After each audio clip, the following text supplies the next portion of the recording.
Hallelujah. Purihin ang Panginoon. Narito naman tayo upang itaas ang ating Panginoon sa ating mga buhay. At magandang umaga sa mga kasamahan dyan sa Burning Bush, Abu Dhabi at sa Pilipinas sa Divine Word of God Christian Church. At purihin ang Panginoon sa inyong mga buhay na kahit sa ating kinakaharap na sitwasyon, mga pagsubok na ito ay nananatili tayong tapat at sumusunod sa kalooban ng ating Panginoong Hesus. Kaya sa pagpapatuloy natin, purihin ang Panginoon sa kanyang kadakilaan na tapat magpakailanman. At habang tayo nabubuhay, mayroon pag-asa. At alam natin, lahat tayo ay inaantay natin ang biyaya na ipagkakalob sa atin ng Panginoong Hesus, lalo na sa buhay na walang hanggan. So, bago tayo magpatuloy, awit muna tayo sa Panginoon.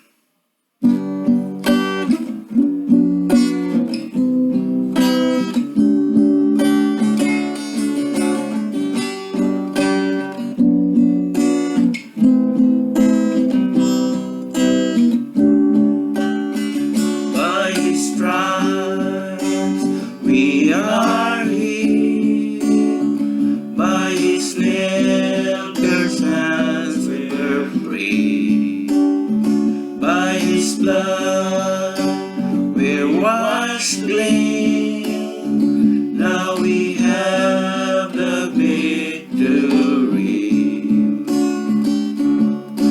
The power of sin is broken, Jesus overcame it all.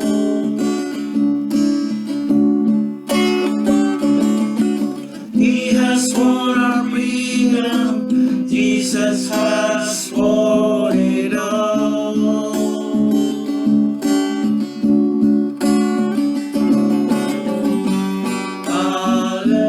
Hallelujah, you have won the victory. Hallelujah, you have won it all for me. That could not hold you down. You are the risen King, seated in majesty. You are the risen King. By His stripes we are healed, by His nails-pierced hands we're free, by His blood we're washed clean, now we have the victory. The power of sin is broken, Jesus overcame it all.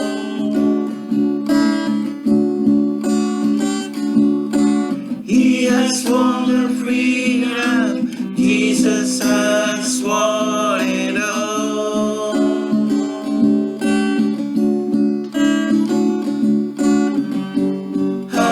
Hallelujah,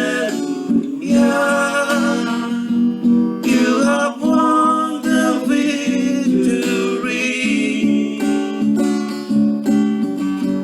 Hallelujah, you have won it all for me. That could not hold you down.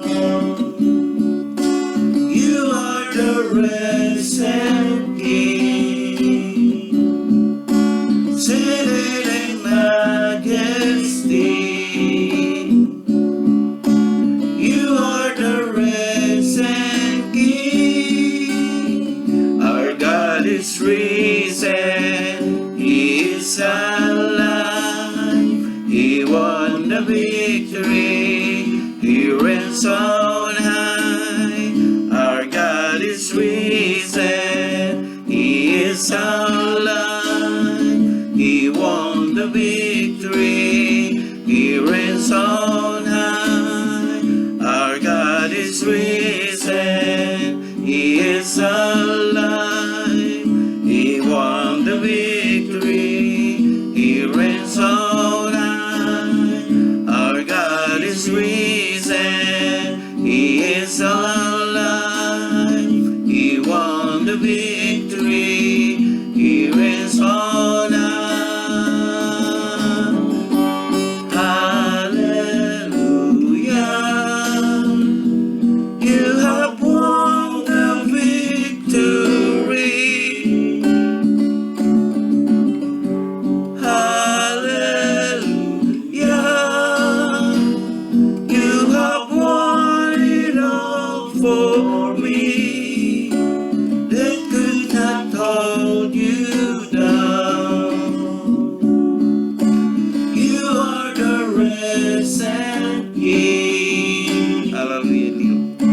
Seated in majesty. You are the risen King. Hallelujah. You have won the victory. Hallelujah. You have won it all for me. That could not hold you down. You are the risen King. Seated in majesty. You are the risen King. Hallelujah. Hallelujah.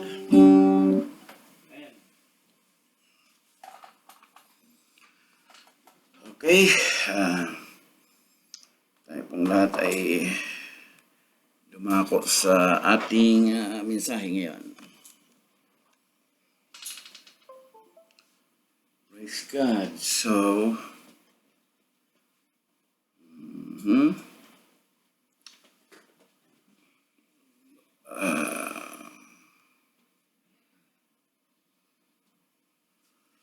purihin ang Panginoon at muli tayong dadako sa ating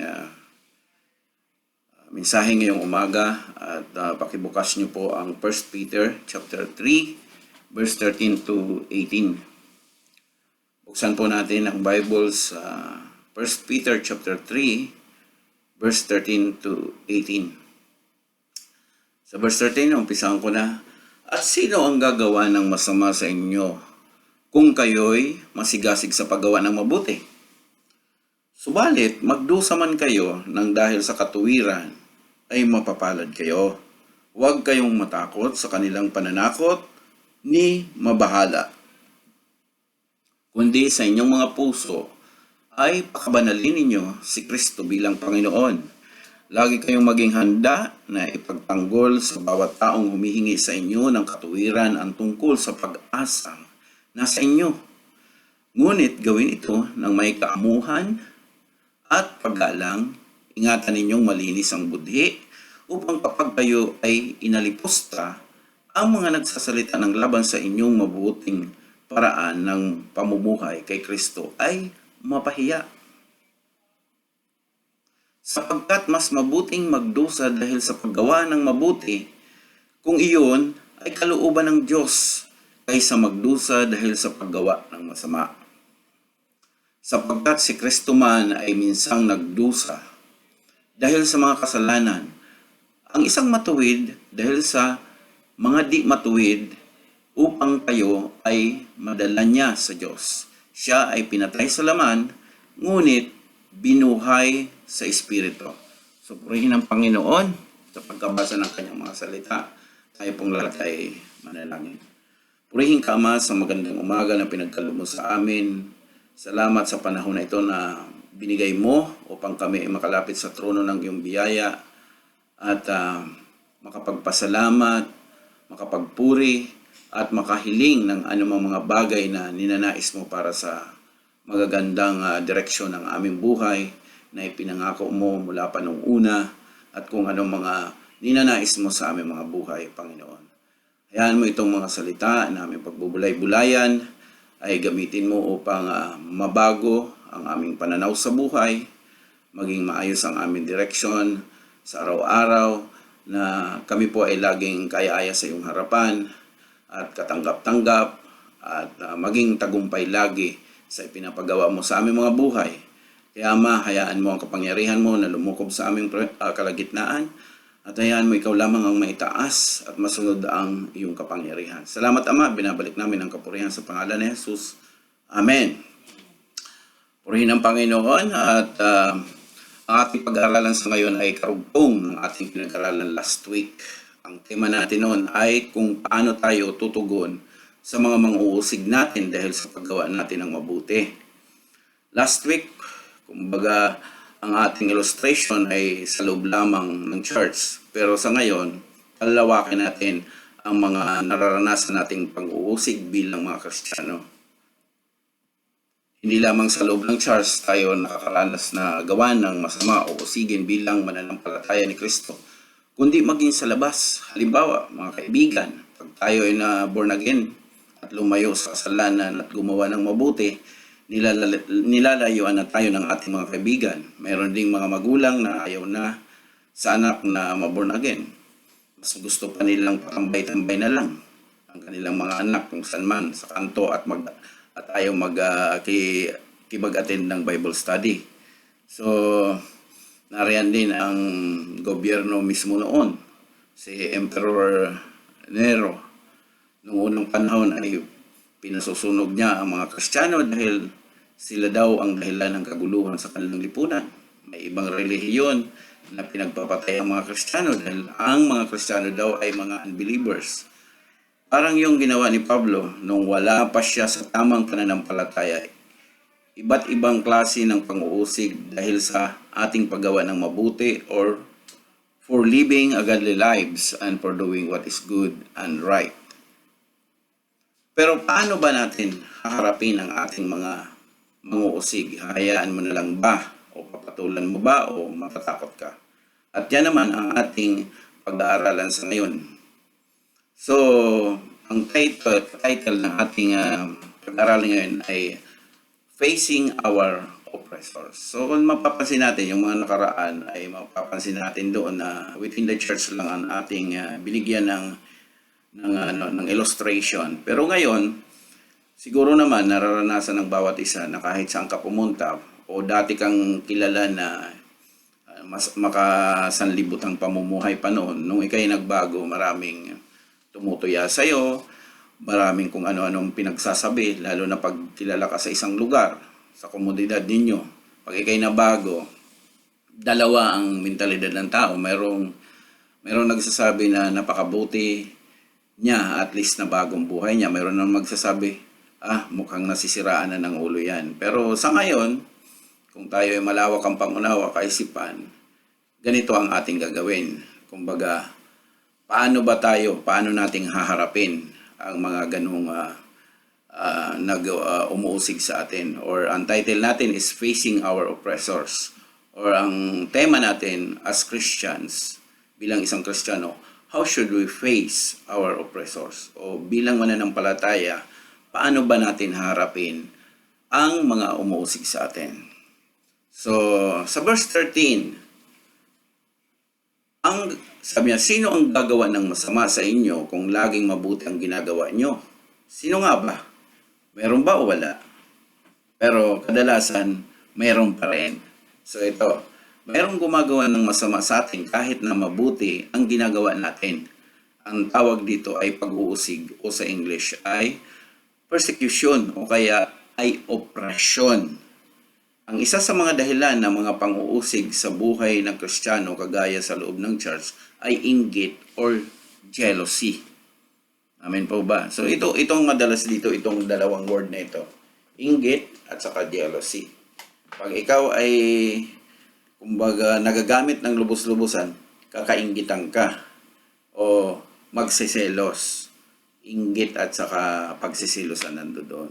So madalas yan mangyari sa loob ng iglesia, at hindi lang sa loob ng iglesia yan, kahit sa within your workplace, sa mga pinapasukan nyo, o minsan kahit sa loob ng bahay. Mayroon din sa mga magkakapatid. Pag ang atensyon ng tatay nandoon sa isa sa mga anak niya, naiinggit na yung mga kapatid at nagsiselo. So, lahat yan ay, kumbaga, nangyayari. Hindi lang sa loob ng church, hindi lang sa loob ng trabaho, hindi rin sa loob lang ng bahay, kundi sa pangkalahatan, kasi ito, ugali ng tao ito. Kaya, paano natin ma-avoid ito sa ating buhay? So, kapag ang isang kapatiran may naiinggit sa isang kapatid na pinagpapala ng Diyos, sisilipan niya ito ng mga mali at ipagsasabi sa marami. Hanggang sa masira niya ang kapatid na gumagawa ng mabuti. Hindi nakatiis itong kapatid na ginawa ng masama. Ayun, umalis ng church, sabay-sabing wala man namang palang pagkakaibang Kristiyano sa hindi Kristiyano. Kala ko pa naman mababait ang mga Kristiyano. So, isa ito sa mga pinagmumulaan ng kung bakit hindi nagkakaayos ang loob ng church. O ganun din sa trabaho, ibang aspeto rin. Dahil sa ganyan, naiinggit, hindi na lang gumawa din, kundi ang nangyayari, nagkakasilipan. At dito na nagkakaroon ng problema. So, ano nga bang sabi sa Lucas, chapter 17, verse 2? Sa mga pinanggagalingan ng pagkakasala ng iba, mabuti pa sa kanya ang bitinan sa liig ng isang gilingan bato at itapon sa dagat kaysa maging sanhi ng pagkakasala ng sinuman sa mga maliliit na ito. Kaya, kailangan maging maingat tayo dyan. Baka maubos yung gilingan ng bato sa kasasabit sa liig. Pag naubos na yan, wala nang isasabit. So, si Jesus mismo nakaranas din ng pang-uusig dito sa lupa. Mabuti ang kanyang plano sa mga tao. Mabuti ang kanyang ginawa, pero ano ang ginawa ng mga tao sa kanya? Pinahirapan, at pagkatapos ay ipinako sa krus ng buhay. Kaya ang panalangin ni Jesus sa Ama, patawarin mo sila dahil hindi nila nalalaman ang kanilang ginagawa. So dito natin mapapansin, mismo na si Jesus Christ gumagawa ng mabuti. Na ngayon yan lagi ang tawag lagi ng tao pag siya ay nakalagay sa alanganin, sa kahirapan, ang tinatawag si Jesus Christ. Pero minsan, ito lang ang hindi natin maintindihan. Nauunawaan ba nila ang pinagdaanan ng Panginoong Jesus? Na mismo, ito si Jesus Christ na gumagawa ng mabuti nung panahon. Pero sa tingin ng tao, hindi pa rin mabuti ang ginawa ng Panginoong Jesus. Binaliktad pa. At kaya nga, ipinako pa siya sa cross ng Kalbaryo nabuhay siya habang ipinapako doon. So, dito natin makikita kung ano ba mayroon ang tao sa kaloob-looban ng kanyang buhay. At pag ito'y hindi naayos, hanggang sa huling panahon, ay yan, lalabas ang mga behavior simula pa noon hanggang sa kasalukuyan. Kaya si Jesus mismo nakaranas din ng pang-uusig dito sa lupa. Yun nga, mabuti ang kanyang plano, mabuti ang kanyang ginawa, pero ano ang ginawa ng mga tao sa kanya? Pinahirapan, at pagkatapos ay pinako sa krus ng buhay. Kaya ang panalangin ni Jesus, Ama, patawarin mo sila dahil hindi nila nalalaman ang kanilang ginagawa, which is true. So itong mga kaguluhan sa loob ng church, sa loob ng trabaho, sa loob ng sambahayan, ito, hindi nila alam ang kanilang mga ginagawa, yung udyok ng laman. Kaya lumalabas yung mga ganong sitwasyon. Iba't ibang klase ang pang-uusig dahil sa paggawa ng mabuti. So nakita natin na may mga gumagawa pa rin sa atin ng masama kahit mabuti na ang ating ginagawa. At ayon sa verse 14, pero kung usigin kayo dahil sa kabutihang ginagawa nyo, mapalad kayo. Huwag kayong matakot o mag-alala sa anumang gawin nila sa inyo. Ayon sa verse 14, kung tayo ay makakaranas ng mga pang-uusig dahil sa ginawa nating kabutihan, tayo ay mapalad. Kaya huwag tayong matakot sa mga umuusig sa atin. At ito ang ating tema for our meditation for today. If ever we will encounter persecution or oppression or doing right, how should we face them? How should we face our oppressors? Unang puntos natin ay point 1. Sanctify Christ as Lord in our hearts. So sa verse 15, pakabanalin natin si Kristo bilang Panginoon sa ating mga puso. Sa verse 14, sabi doon, pero kung usigin kayo dahil sa kabutihang ginagawa nyo, mapalad kayo, huwag kayong matakot o mag-alala sa anumang gawin nila sa inyo. Ito sa verse 15. Kundi sa inyong mga puso ay pakabanalin ninyo si Kristo bilang Panginoon. So, imbis na magre-retaliate kayo, pakabanalin. Sa English, ang pagkabanggit ng pakabanalin ay sanctify. Doon sa NAS na translation, sanctify Christ as Lord. O sa NLT, worship Christ as Lord. O sa ESV, honor Christ as Lord. So, sanctify, worship, and honor. So, kumbaga, imbis na mapapasama ka, lalo mo pang i-sanctify si Christ. Or lalo ka pang mag-worship. Or lalo pang i-honor mo si Christ. So, imbis na maapektuhan ka ng mga bagay na yun, ikaw ay lalo pang magiging mas malapit kay Kristo. Sa Tagalog naman ay pakabanalin, parangalan, idambana si Kristo bilang Panginoon. So, paano ba ito? Paano ito mangyayari sa buhay natin? So, ayon sa verse 14 and 15, sa oras na tayo ay nakakaranas ng mga pang-uusig sa ating buhay Kristiyano, huwag tayong matakot kundi pakabanalin, parangalan o idambana natin ang Panginoong Hesus sa ating mga puso. Nang ibig sabihin ay make Jesus holy in our hearts. Pakabanalin si Jesus sa ating mga puso. Enthrone Christ in our heart. Idambana o itaas natin ang Panginoong Hesus sa ating puso. So, paano maitataas to? Halimbawa, naka-encounter ka ng ganung bagay, imbis na makita ang sarili mo, dapat ang makita si Kristo sa buhay mo. Give Him honor and glory. Parangalan natin ang Panginoong Hesus. Kasi, kumbaga, at that time, nararanasan mo ang nararanasan din ng Panginoong Hesus. So, kumbaga, malapit na ang iyong sitwasyon ng buhay sa Panginoong Hesus kasi nararanasan mo na yung mga bagay na ito. Pero sa iba, parang ayaw nilang pumasok sa ganito kasi tinumbos na daw sila ng Panginoon. Pero kung tutusin, Jesus Christ mismo dumanas ng mga ganito. Kumbaga, hindi niya ginamit ang kapangyarihan niya bilang Diyos, kundi ginamit niya ang kapangyarihan ng pagsunod sa Ama. So, ang pangatlo, love and obey Him. Mahalin at sundin natin ang kanyang mga utos. So, itong tatlo, mapapansin natin na idambana o itaas natin ang Panginoong Hesus sa ating puso at the time na mayroong persecution or may pag-uusig.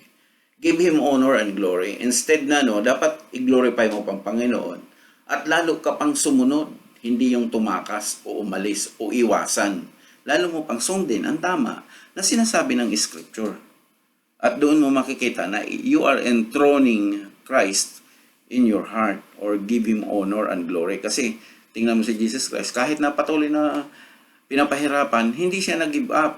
O, yung nabanggit natin sa Philippians dati, chapter 2, na to the point of death, sumunod pa rin siya. Alam na niya na ganun ang hahantungan. Hindi niya ginamit ang power, hindi niya ginamit ang sarili niyang pagka-Diyos, kundi hinayaan niya as man ay sumunod siya. Ito ang enthroning, kumbaga ini-enthrone niya ang God. Kung si Jesus Christ, sa panahon ni Jesus Christ, itong sitwasyon na ito, ini-enthrone ni Christ ang God sa buhay niya. Ini-enthrone, binibigyan niya ng honor at sumusunod siya sa utos ng Ama sa kanya. So ngayon naman tayo naman ini-enthrone natin si Christ. Dati si Christ, ini-enthrone niya yung Father. So ganun ang sitwasyon. Ngayon, dapat wala ng ibang Diyos sa buhay natin kundi siya lamang. Sabi ng Matthew 6:24, walang makakapaglingkod sa dalawang Panginoon sapagkat kapuputan niya ang isa at iibigin ang ikalawa o magiging tapat siya sa isa at hahamakin ang ikalawa.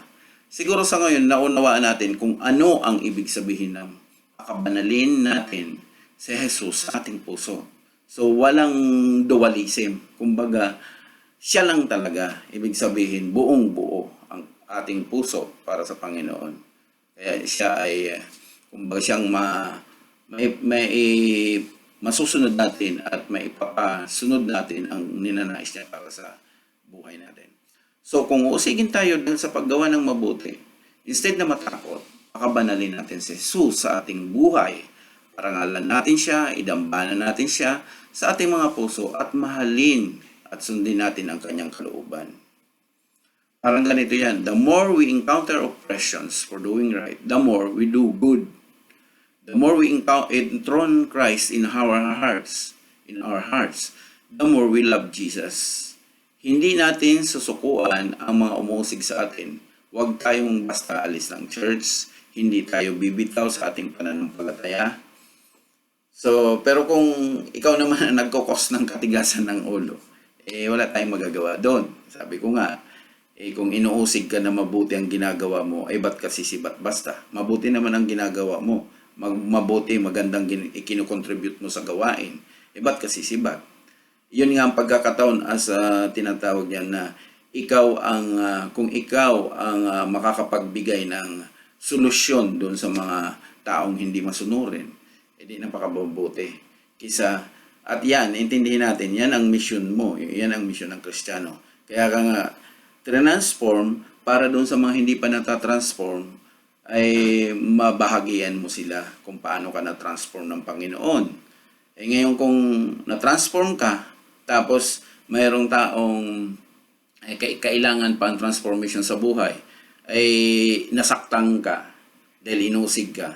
Instead na gagawin mo lahat ng pagkakataon para mabagong buhay niya, ang nangyayari, ikaw ang aalis. Katulad ni Jesus Christ, hindi niya iniwanan. Matitigas ng ulo ng mga tao, pero siya ay patuloy pa rin sumusunod sa Panginoon. So hanggang sa nag-end up na siya na ang pinako sa cross ng Calvary. So ganun ang sitwasyon ng Christian kasi, kaya nga tayo Christian, tinawag tayo sa pangalan ng ating Panginoong Jesus. Kaya mahirap talaga sumunod. Pero kung ang gusto natin ay para bang nasa comfort zone lagi, ay hindi yun ang Christian. Medyo may kaiba yun, may kaibahan. So may isang kasabihan na the winner doesn't quit and the quitter doesn't win. Kung gusto natin maging mananagumpay bilang mananampalataya ni Kristo, never quit, tuloy lang, huwag matakot. So bakit kailangan naman nating pakabanalin ang Panginoong sa ating buhay? Unang kadahilanan sa point A, because sanctification brings courage. So dito natin nakikita, dahil ang kabanalan ay nagdudulot ng lakas ng loob o katapangan sa ating buhay upang harapin ang mga mang-uusig sa atin. So mapapansin natin dito yung kung malinis naman ang budi mo, wala ka naman talagang ginagawa ng masama, kahit siraan ka pa. Kaya kung mapapansin natin na lang dyan sa mga hindi believer, kahit nga nagagamit din nila kung sino ang banal doon sa kanila, kung sino yung matuwid sa kanila, minsan at pinagbibintangan, na talagang ilinalaban nila ng diretsyon kasi wala naman talaga siyang ginagawang masama. So lalo na dito sa mga believers, sa Christian believer, na kung talagang malinis naman ang iyong budhi, ang hangarin mo, kahit na may umuusig sa'yo, talagang hindi magtatagumpay yan. Kasi kahit na umabot na doon sa sukdulan na magkabukasan lahat-lahat na, nasa tama ka pa rin. Kumbaga, malinis ang buhay mo. Subalit, magdusa ka man, sabi sa verse 14, magdusa man kayo nang dahil sa katwiran ay mapapalad kayo.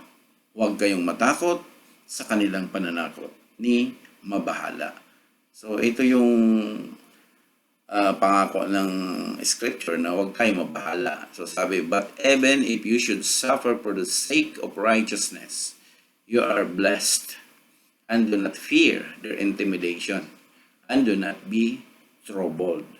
So may dalawang aral tayong makikita sa topic na ito.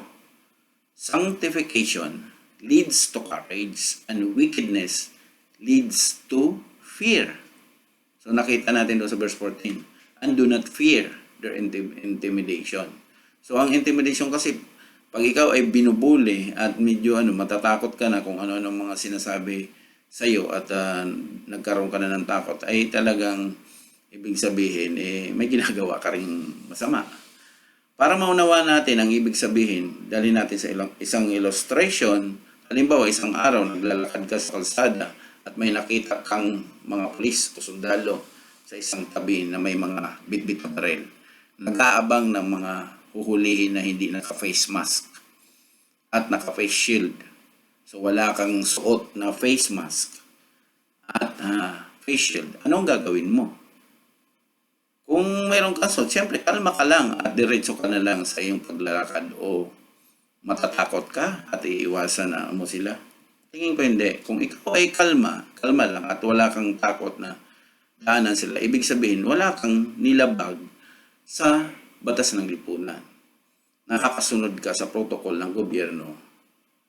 Ang mag-face mask at mag-face shield paglalabas ng bahay. So kung kumpleto ka naman sa pinapatupad ng batas ng gobyerno, hindi ka matatakot. Pero kung wala ka, pero kung natatakot ka at iniwasan mo sila, ibig sabihin may nilabag kang batas. Di ba? Naglalakad kang hindi naka-face mask at face shield, takot kang mahuli at maparusahan, kaya ka natatakot at umiiwas. So the same illustration dito rin sa pagiging Christian natin.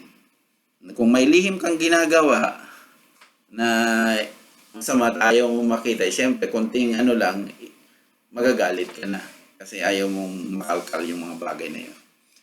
Ito yung ibig sabihin ng sanctification. Leads to courage, while wickedness leads to fear. Matapang tayong harapin ang buhay kung wala tayong nilalabag na batas ng Diyos.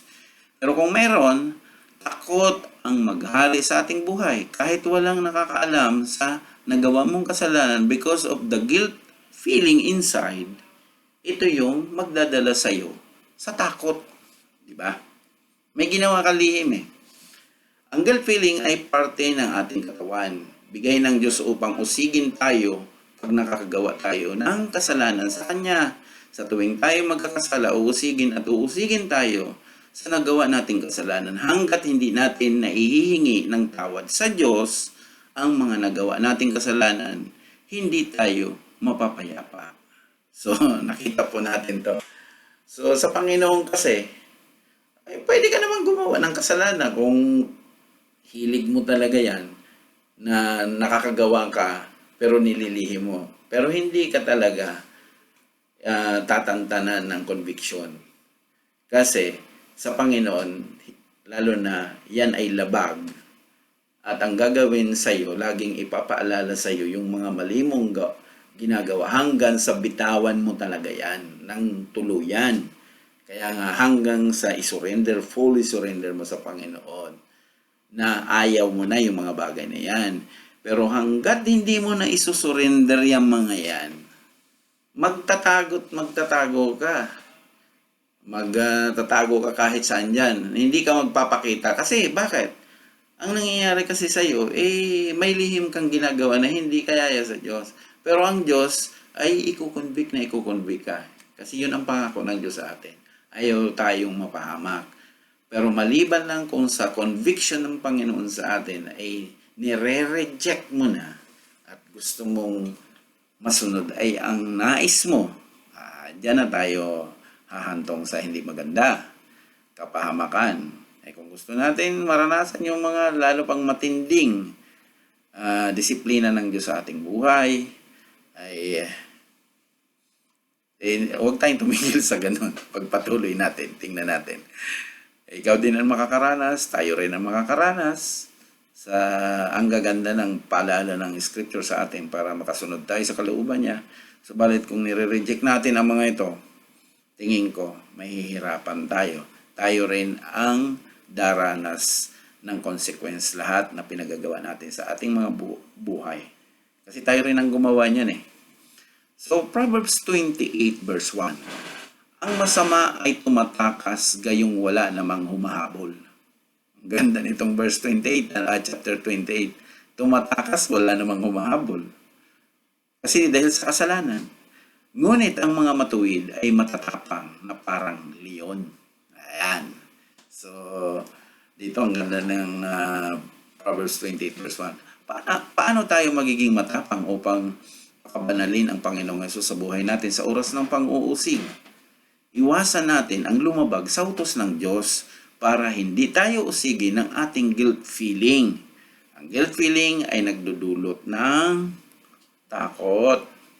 Dumating man ang mga manguusig para usigin ka sa mabuti mong ginagawa, hindi ka matatakot kundi matapang mo silang harapin. Hindi ka guilty dahil wala kang nilabag na utos ng Diyos. Manatili tayo sa pananampalataya sa Panginoong Hesus.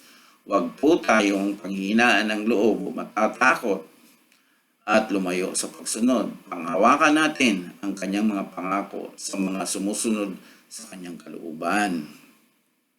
So Isaiah 41 verse 10, ito ay patungkol sa kanyang bayang Israel na kanyang pinili at para na rin sa atin na kanyang anak dahil sa ating pakikipag-isa kay Kristo. So verse 10, huwag kang matakot sapagkat ako'y kasama mo. Huwag kang mabalisa sapagkat ako'y Diyos mo. Aking palalakasin ka, oo, ikaw ay aking tutulungan. Oo, ikaw ay aking aalalayan ng kanang kamay ng aking katuwiran. Biro mo yun? So kung tayo ay tapat na sumusunod sa Panginoon, andyan yan lagi siya, kaakibat sa ating buhay.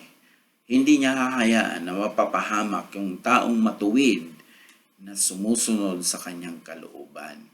Marami po tayong mababasa kung nagbabasa tayo ng scriptures kung paano isinasalba ng Panginoon yung mga taong sumusunod tapat na masunurin sa Kanya. Mula sa Old Testament hanggang sa New Testament, makikita natin kung paano kumikilos ang Panginoon sa isang tao na tapat na sumusunod sa kanyang kalooban. So sa verse 11, narito silang lahat na nagagalit sa iyo ay mapapahiya at malilito silang nakikipaglaban sa iyo. Ay mawawalan ng kabuluhan at mapapahamak. Sa verse 12, iyong hahanapin sila na nakikipaglaban sa iyo, ngunit hindi mo sila matatagpuan. Silang nakikipagdigma laban sa iyo ay matutulad sa wala. Sabi sa verse 13, sapagkat ako ang Panginoon mong Diyos, ang humahawak ng iyong kanang kamay. Ito yung kanina. Ako na nagsasabi sa iyo, huwag kang matakot. Ikaw ay aking tutulungan. So, napakagandang pangako ng Diyos sa mga sumusunod sa kanyang kalooban. So, sino ang maaaring tumalo sa atin? Kung ang Diyos mismo ang tumutulong sa atin. So, di ba? So, pangalawa, or next natin, ay bakit kailangan nating pakabanalin si Kristo sa puso natin sa oras ng maka-encounter tayo ng mga pang-uusig. Sa point B natin, because sanctification brings peace. So, dahil ang kabanalan ay nagdudulot sa atin ng kapayapaan. So, verse 14 ulit. Subalit magdusa man kayo ng dahil sa katuwiran ay mapapalad kayo. Huwag kayong matatakot sa kanilang pananakot, ni mabahala. So paano ba natin makabanalin ang Panginoong Hesus sa puso natin sa oras ng mga pang-uusig? Ang huwag mabahala o mabalisa, kundi ang magkaroon ng kapanatagan sa buhay. So paano? Magkaroon lang tayo ng kapanatagan sa ating mga kaaway kung nakakasiguro tayo na kasama natin ang Diyos sa ating laban. Kaya nga si David dito nakukomfort kahit nasa gitna siya ng kaguluhan, ng labanan, ando doon pa sa kanyang kapanatagan. At ito rin ang isinishare sa atin ng scriptures mula sa Panginoon na kahit gaano pa kagulo ang ating kapaligiran, kung tayo ay tapat na masunurin sa Panginoon, makakamtan natin itong kapanatagan. Siya ang mag-iingat sa ating buhay sa oras ng mga pag-uusig. Paano naman natin masisiguro na kasama natin ang Diyos kung mananatili tayo sa paggawa ng kanyang kalooban, sasamahan niya tayo. Halimbawa, sa buhay ni Haring Jehoshaphat sa 2 Chronicle 17, verse 10. habang sumusunod at ginagawa ni Haring Jehoshaphat ang kalooban ng Diyos bilang hari ng Huda, nasa sa kanya ang proteksyon ng Panginoon. Sabi sa verse 10, at ang takot sa Panginoon ay dumating sa lahat ng kaharian ng mga lupain na nasa palibot ng Huda at sila'y hindi nakipagdigma labang kay Jehoshaphat. Tingnan natin. So, kaya nga yung takot, minsan ginagamit din yan doon sa kaaway. Bibigyan sila ng takot na wag ka nang kalabanin kung ikaw ay tapat na sumusunod sa kanya. Subalit kung ikaw ay may lihim na ginawa sa kanya, ikaw din ay magkakaroon ng takot, hindi ka makaka-stand sa harapan ng iyong kaaway. Kaya yan ang sinabi ng scriptures lagi.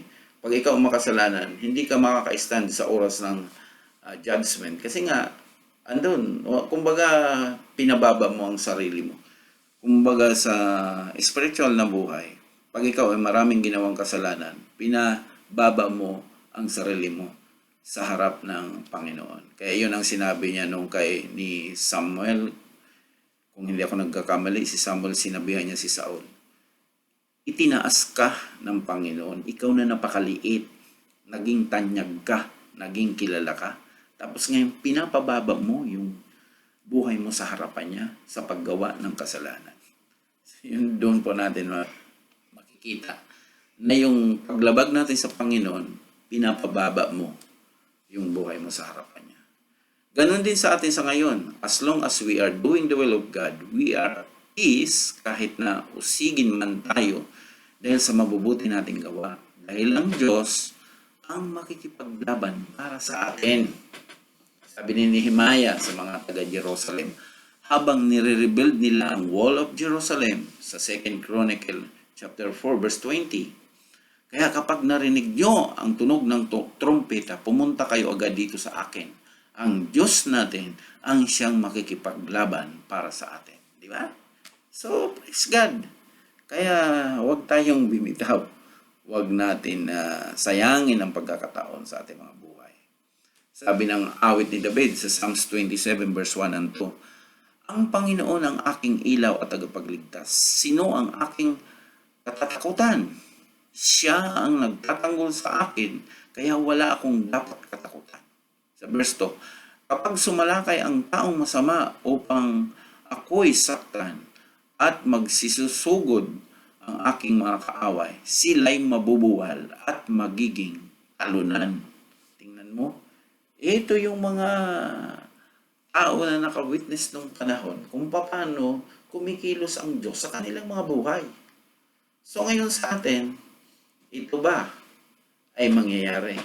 Mangyayari din ito sa ating mga buhay kung tayo ay tapat na sumusunod sa Panginoon. Pero kung tayo ay may ginagawang lihim na mga masasama, ay ikaw din mismo takot ka rin paano sasama sa iyong Panginoon. So kaya malakas ang loob mo, ipaglaban ang katotohanan kasi malinis ang iyong budi, ang iyong puso, kaya nakakasigurado ka na ang Panginoon ay sasamahan ka. Sabi nga, we are the temple of the Holy Spirit or we are the temple of God. So siyempre, kung malinis ang templong ito, diyan mag-i-indwell ang presensya ng Diyos sa ating buhay. Kasi kung hindi malinis yan, naalala nyo, physically or literal, when Jesus Christ went to, doon sa house of worship, na nakita niya na hindi maayos. Diba? Naghahagupit pa siya doon. Pinalayas niya lahat na kasi puno ng kadumihan. Kumbaga, in spiritual sense, hindi bagay yung ganong kondisyon ng buhay sa ninanais ng Diyos na place of worship or kung saan nakaluklok ang kanyang presensya. So, kaso, sa panahon ngayon, nabanggit sa scripture na ang ating buhay mismo ay doon lumuluklok ang presence ng God. So, kaya nga, kung wala kang ginawa ng masama, wala kang kinakatakutan. Kasi malinis ang budi mo, malinis ang iyong hangarin.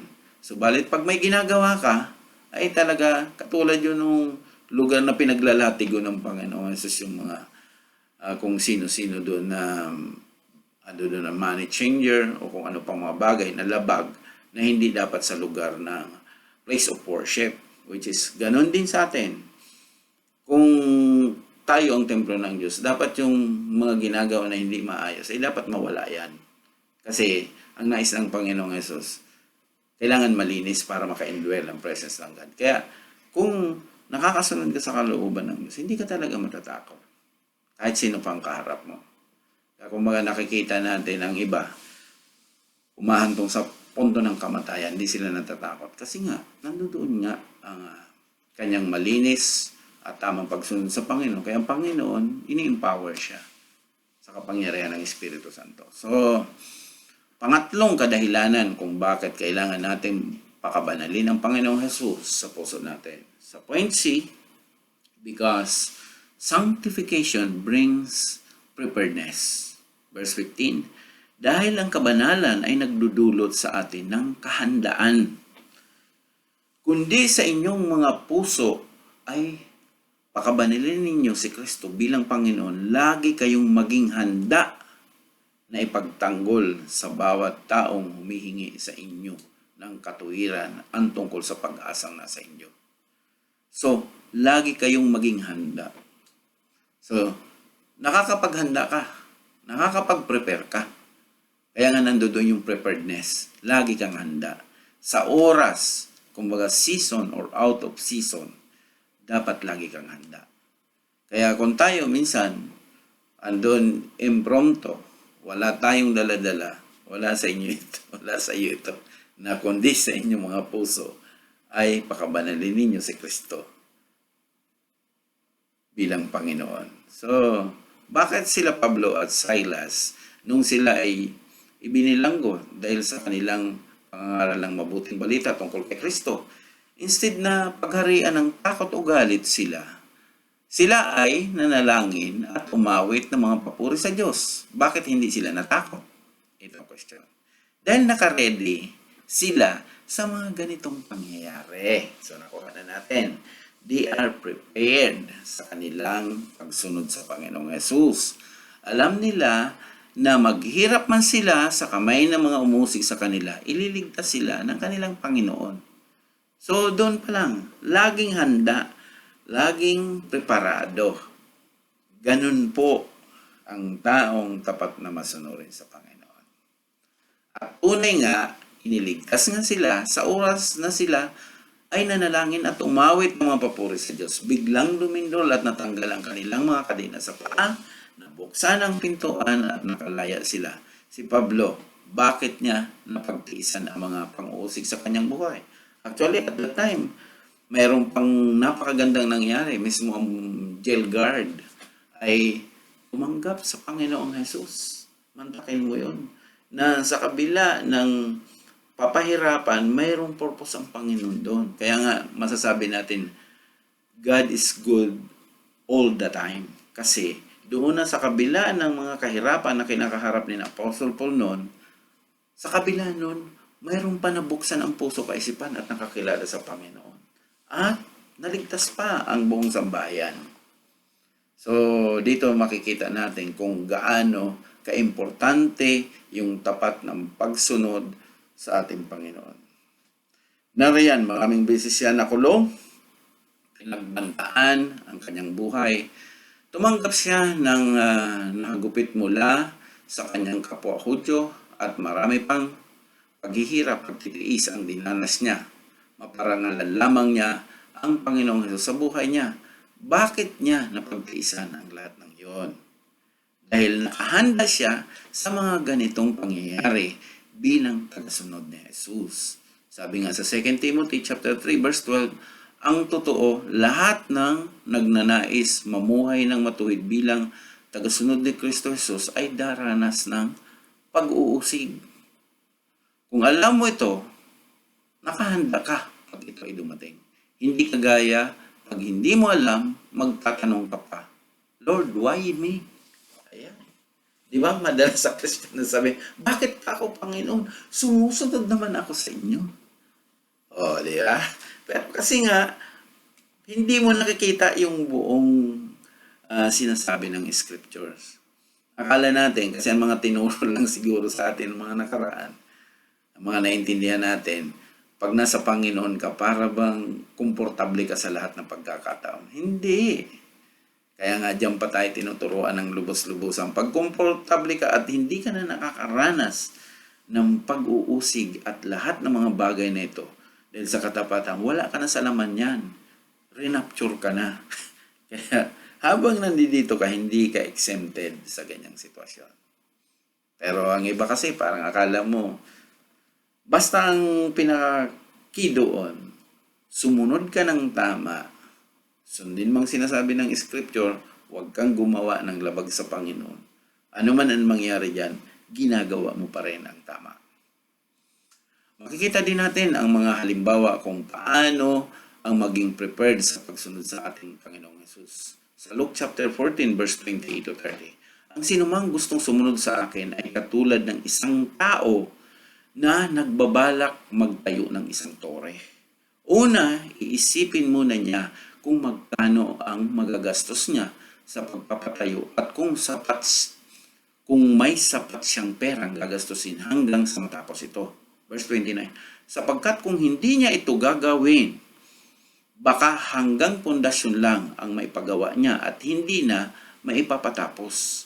Kaya pagtatawanan siya ng makakakita nito. Sasabihin nila, nagpatayo ng bahay ang taong ito pero hindi na kayang ipatapos. So halos, illustration ito ng Panginoong Hesus na talagang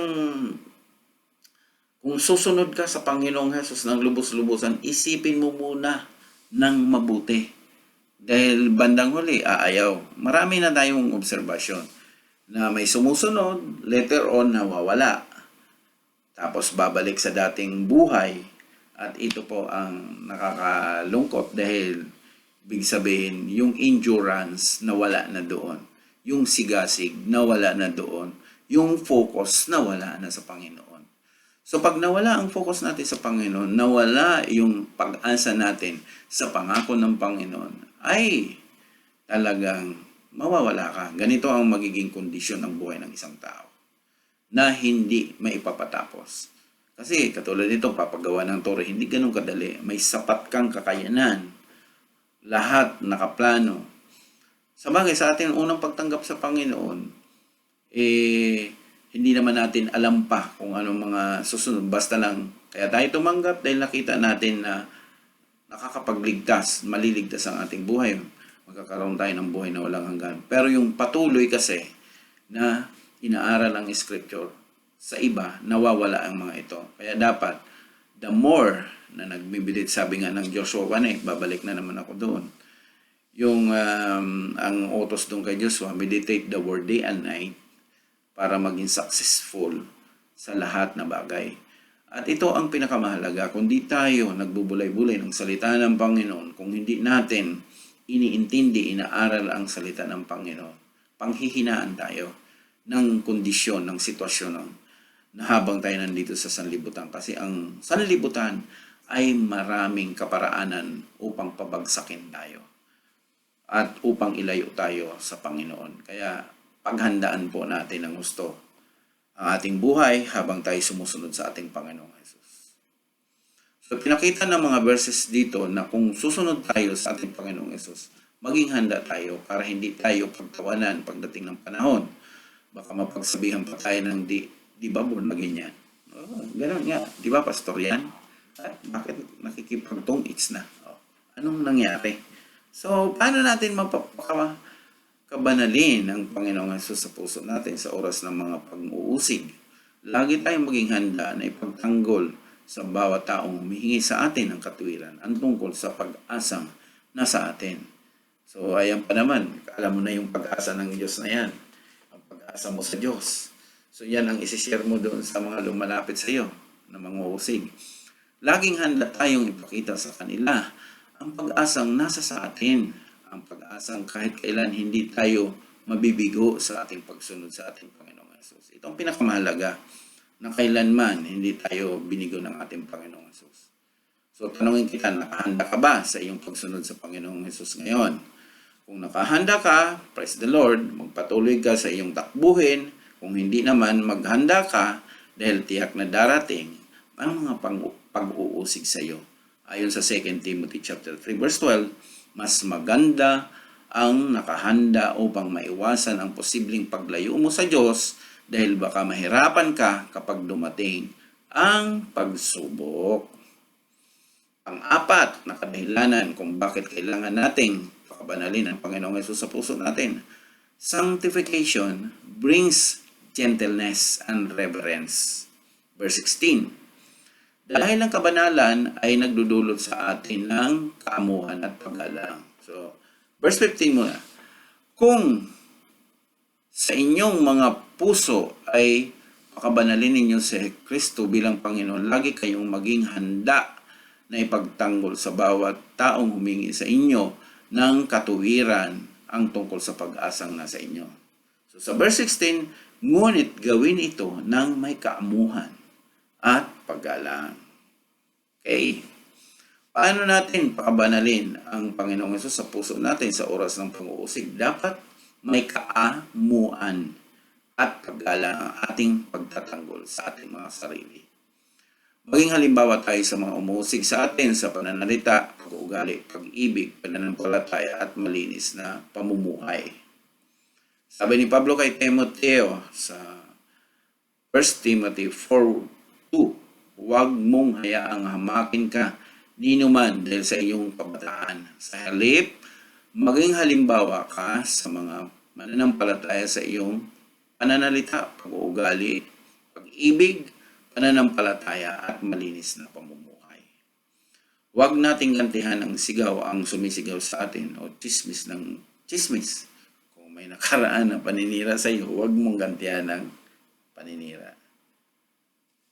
Alam mo, pastor, may sinasabi si kapatid na hindi ka daw magaling mag-preach. Ay, praise God. Tapos biglang tumas ang dugo mo. Sinagot mo rin, bakit siya magaling ba? Oh, siya nga ang tumayo sa pulpito. Tingnan ko lang. Ayun, pumatol si pastor. May nabanggit ako last week sa Galatians 6 na pag tumulong tayo sa mga nahulog sa pagkakasala, gawin natin ito ng buong hinahon. At mag-ingat tayo dahil baka tayo naman ang matukso. So, huwag nating gantihan ang gumagawa ng masama sa atin, kundi sa pagtanggol sa ating sarili, gawin natin to ng may kaamuan at paggalang. So, sabi nga sa Proverbs 15:1, ang malumanay na sagot ay nakakapawi ng pot, ngunit lalong nakakapagpagalit ang pabalang na sagot. Praise God. So, kung mapapansin natin, kaso kung makulit, sobrang kulit ng taong yun, anong gagawin mo? May time na doon pa rin yung si Jesus Christ, mayroon din siyang high tension, pero nasa tama pa rin ang kumbaga, mababasa mo yung kanyang bigkas ay medyo mataas, pero hindi pa rin siya lumalagpas doon sa sinasabi ng Scripture. Huwag ninyong gantihan ng masama ang masama. Sikapin ninyong mamuhay ng marangal sa harap ng lahat ng mga tao. Romans 12:17-21. Hanggat maaari, sa verse 18, gawin ninyo ang iyong makakaya upang mamuhay kayo ng mapayapa kasama ng sinuman. Medyo mahirap ito. Workplace, yan ang kumbaga sa trabaho natin. Yun ang i-apply natin, yung verse 18, sabi doon. Hanggat maaari, gawin ninyo ang iyong makakaya upang mamuhay kayo ng mapayapa kasama ng sinuman. So ito, applicable sa labas ng kongregasyon o kaya sa lugar ng pinagtatrabahoan kasi ang mga kasama natin ay hindi kapareho natin. So sa verse 19, mga minamahal, huwag kayong maghihiganti, pabayan ninyo yon sa galit ng Diyos, sapagkat nasusulat akin ang paghihiganti, ako ang gaganti, sabi ng Panginoon. Sa verse 20, sa halip, kung nagugutom ang iyong kaaway, pakainin mo. Kung nauuhaw, painumin mo. Sa gayon ay magbubunton ka ng mga baga sa kanyang ulo. Huwag kayong magpadaig sa masama, kundi daigin ninyo ng mabuti ang masama. So, wisdom from God ang kailangan natin dito. Dahil mahirap talaga makipag-deal doon sa taong masasama at paano mo siya mawin. instead na magkakaroon kayo ng friction or away, ay dapat gamitin mo ngayon yung mga payo ng scriptures para lalo imbis na mag-aaway kayong dalawa, makukonvince mo pa siya na tunay dakila ang ating Panginoon. Na kahit sa kabila ng ganyang mga pagsubok, mayroong solusyon. Kaya natin magawa yung kahinahunan ayon sa kalooban ng Panginoon. Kasi kung tayo lang talaga at walang Panginoon sa atin, hindi natin magagawa yun. Yun ang sinabi ng scripture na kung wala ang Diyos sa ating buhay, wala tayong magagawa. Totoo yun. Kasi ang umiiral na yun ay ang pang sarili mong kagustuhan, personal mong ninanais, at ikaw na ikaw yun.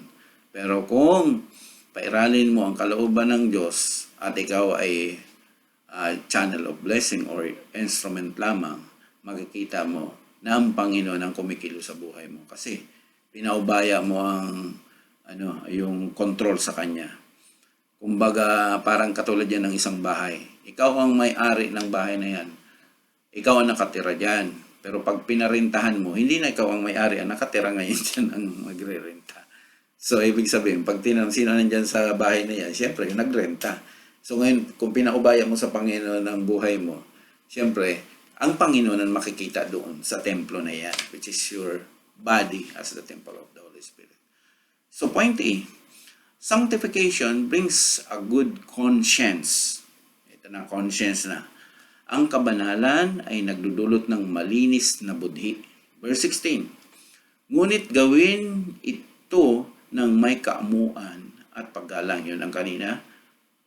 At ang kadugtong, ingatan ninyong malinis ang inyong budhi upang kapag kayo ay naliposta, ang mga nagsasalita ng laban sa inyong mabuting paraan ng pamumuhay kay Kristo ay mapahiya.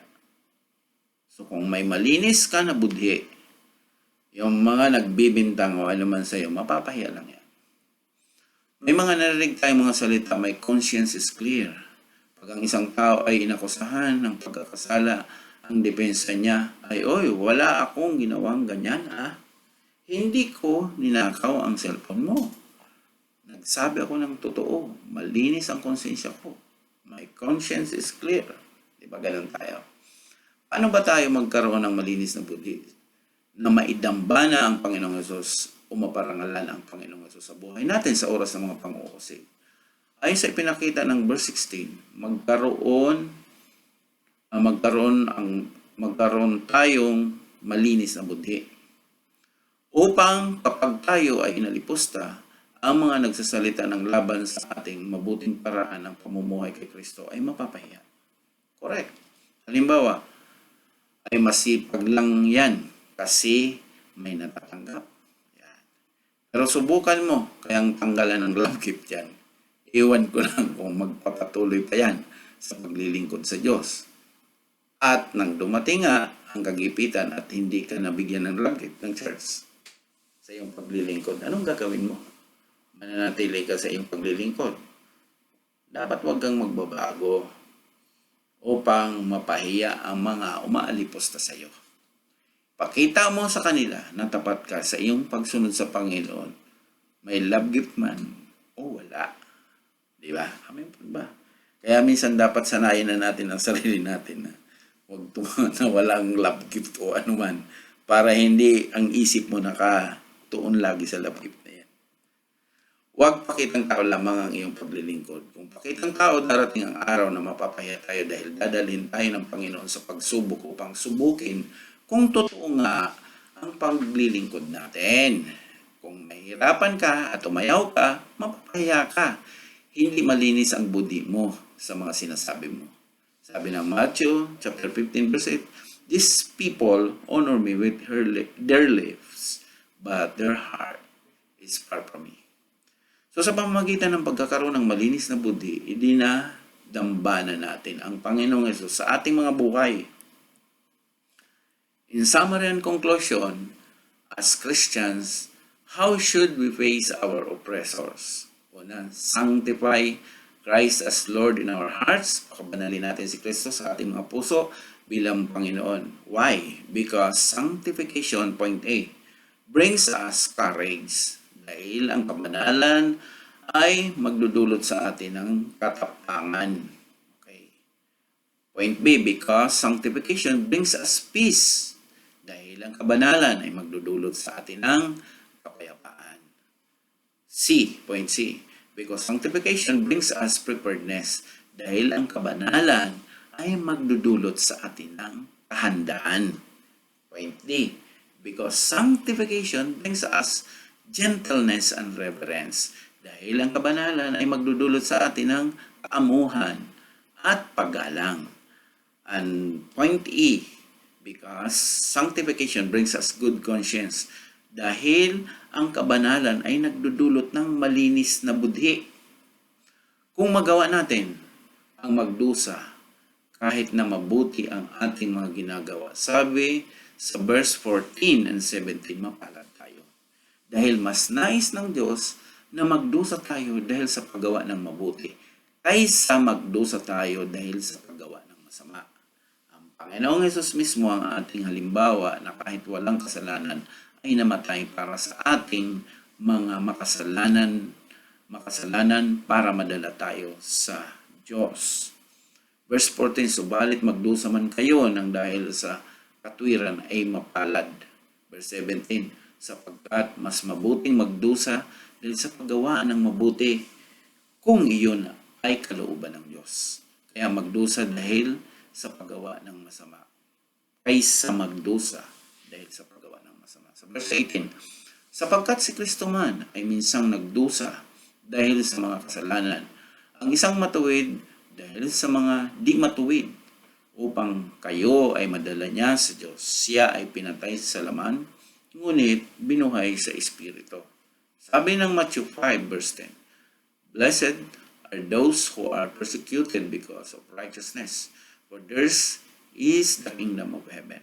Mapalad ang mga dumadanas ng pag-uusig dahil sa pagsunod nila sa kalooban ng Diyos. Makakasama sila sa kaharian ng Diyos. So dito po natin makikita na dumating man ang mga pagkakataon na yan sa buhay natin. Dapat tayo po ay laging handa at dapat ituon natin ang ating puso kaisipan doon sa ating mga napag-aralan na dapat pala ay hindi tayo pabigla-bigla. Kung mapapansin natin dito sa nabanggit kanina na lalo pang masanctify ang buhay natin kasi yung sanctification na yan ay magbibigay ng kapayapaan.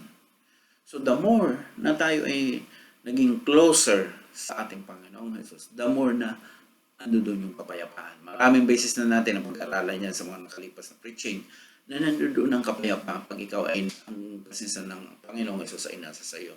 So ito naman mga kasunod na mga pangaral na lalo pa nating maalala at mabalik-balikan yung mga nakaraan na mensahe na ang solusyon ng kapayapaan ay nasa Panginoong Jesus lamang. At hindi lang yon, ang kasunod pa dyan, yung sanctification, yung kabanalan sa ating buhay ay magkakaroon, magdudulot yan, yung ang result niyan ay lagi kang handa or kahandaan. So ito po, itong mga bagay na ito ay yan ang magiging production ng kabanalan sa buhay. Habang tayo lumalapit sa Panginoon, natututunan natin alisin lahat ang mga hindi na kaya-aya sa harapan ng Diyos at ito ay hindi natin namamalayan ay nagiging banal tayo sa harapan natin sa Diyos at nagdudulot ito ng kapayapaan at nagdudulot ito ng kahandaan. Lagi kang prepared sa harapan anuman ang mangyari sa mga darating. Hindi mo inintindi. Ang sayo lang ay payapa ka, lagi kang handa, dahil ang kabanalan ay nagdudulot sa atin ng kaamuan at paggalang. So papasok din yon yung gentleness and reverence. At ang panglima nga dyan ay magdudulot ito ng malinis na budhi or good conscience na tinatawag. So dito pa natin ma-experience na ang Diyos, ito ang pinakasusi sa ating buhay para mapalayo tayo sa mga bagay na mga sistema ng sanlibutan ito. Kasi yun ang ayaw ng Diyos sa ating buhay. So kapag sinusunod natin ito, yung mga napag-aralan natin ngayon, mapapansin po natin na ang Diyos talaga ay nakahanda upang isalba ka saan ka man na ilalagay na alanganin. Kasi nga, ang katapatan mo, kung sabi nga doon sa kanina nabasa natin, tapat kang sumusunod, pero nilalagay ka sa alanganin ng kapaligiran, ay hindi hahayaan ng Panginoon yun na malugmok ka o matalo ka. Siya mismo ang gagabay at siya mismo ang magre-rescue sa iyo. Kung mapansin natin yung kanina example about Paul and Silas, hindi sila nabahala, hindi sila nagkaroon ng problema. Binitbit man sila papunta sa kulungan, okay lang sa kanila. Nakakapag praise and worship pa sila doon, mapayapa pa. Tayo sa kasalukuyan, dito dahil mahaba-haba ng pandemic, nakakapag praise and worship pa kaya tayo? Iniisip, napakabuti ng Panginoon dahil kung ikaw ay binibigyan ng strength, wisdom, para malagpasan mo ang sitwasyon na ito. Doon po tayo lumapit sa Kanya dahil siya ang source ng lahat ng bagay na makakapagbigay sa atin ng katagumpayan sa buhay. So, salamat sa bawat isa sa inyo at maging sa pakikinig nyo. Pagpalain kayo ng ating Panginoon. Tayo po yung lahat ay manalangin. Amang banal, purihin ka sa mensahe na pinagdalo mo sa amin sa umagang ito. At ang kahilingan ko po, Panginoon, na ito po ay manatili sa aming mga puso kaisipan na sa oras na kami ay makakaharap ng mga pagsubok sa buhay, maalala namin ito na ikaw ay tapat at hindi nagkukulang. Pag kami ay nasa sa iyong presensya, doon po yung kapayapaan, kabanalan, andoon yung pagsunod na naayon sa ninanais mo para sa buhay ng bawat isa sa amin. At salamat po, patuloy mong pagpalain ito sa lahat ng makikinig at sa mga taong sumusunod sa iyo lagi. Pagpalain mo sila at maging sa bawat isa sa amin na naririto ang kahilingan ko po, Panginoon, ang katagumpayan ng iyong mga plano sa aming mga buhay kasama ang aming sambahayan. Kaya ibinabalik namin ang kapurihan nito sa pangalan lamang ng Panginoong Jesus. Amen. Praise God. Praise God.